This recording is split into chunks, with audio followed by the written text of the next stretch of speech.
105 বছর বয়সে নতুন ইতিহাস, যেখানে অনেকেই থেমে যান সেখান থেকেই আবার শুরু। অবশেষে পূরণ হলো আজীবনের এক অপূর্ণ স্বপ্ন। যুক্তরাষ্ট্রের স্ট্যানফোর্ড বিশ্ববিদ্যালয় থেকে স্নাতকোত্তর ডিগ্রি অর্জন করেছেন ভার্জিনিয়া, যাকে সবাই জিনি হিলস নামেই চেনে। অবিশ্বাস্য হলেও সত্য, 80 বছরেরও বেশি সময় পর তিনি সম্পন্ন করেন তার মাস্টার্স ডিগ্রি।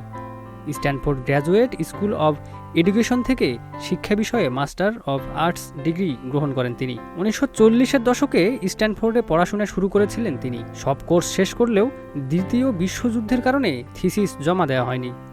এরপর পরিবার, সন্তান এবং জীবনের নানা দায়িত্বে ব্যস্ত হয়ে পড়েন। তবে স্বপ্ন কখনো থেমে থাকেনি।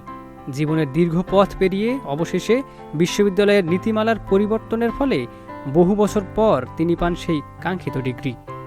এই গল্প আবারও প্রমাণ করে শেখার কোনো বয়স নেই, স্বপ্ন পূরণেরও কোনো নির্দিষ্ট সময়সীমা নেই। Ekramuzzaman, news flash 71।